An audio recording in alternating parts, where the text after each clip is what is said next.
পরিবারকে রাজি করানোর পর তার ছেড়ে দেওয়াটা খুব সুন্দর ছিল। তুমি বিশ্বাস করো, তুমি যেদিন আমারে কইছিলে যে আপনার ফ্যামিলিকে রাজি করান, ওইদিনকে আমি বাসায় এসে আমার মা আমার সামনে কাঁদছিল যে তোমার ওই মেয়ে বিয়ে করতে হইব না। তারপরও আমি তোমার লেগে কাঁদছিলাম যে মা আমার ওই মেয়েটাই লাগবে। আমি তোমার ঠিক এতটাই ভালোবাসতাম। আমি আমার ফ্যামিলিরও এক সময় প্রেশার দিতে দিতে তারপর আমি রাজি করাইছিলাম যে মা আমি ওই মেয়েরই বিয়ে করবো, ওই মেয়েরই ভালোবাসি। কিন্তু তুমি ব্যাপারটা বুঝো নাই, তুমি জিনিসটা খুব সহজভাবে নিছো। মানে এই পরিস্থিতির শিকার যে ব্যক্তি না হয়েছে কোনোদিনই বুঝবে না যে নিজের বাবা মা যারা জন্ম দিচ্ছে হ্যাগো সামনে কান্নাকাটি করে একটা মেয়ের লেগে হ্যাগো কাছে যে কতটা কষ্টের, মানে যে পরিস্থিতির শিকার না হয়েছে কোনোদিনই বুঝবে না। এই পরিস্থিতির শিকারটা আমি করছিলাম। তারপরে হয়তো মানে তখন আমি ব্যাপারটা বুঝি নাই, তখন আমি তোমার খুব ভালোবাসতাম।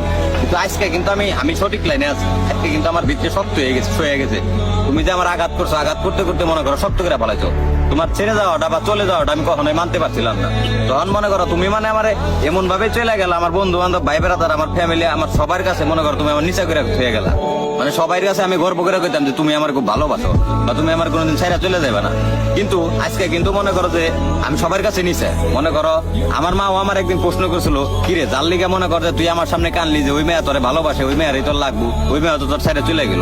এই কথার উত্তর আমি আজ পর্যন্ত দিতে পারি নাই। সব মিলে মনে করো এখন আমি টোটালি মানে চেষ্টা করি যে আমার বাপ মায়ের ভালো রাখুন বা বাপ মার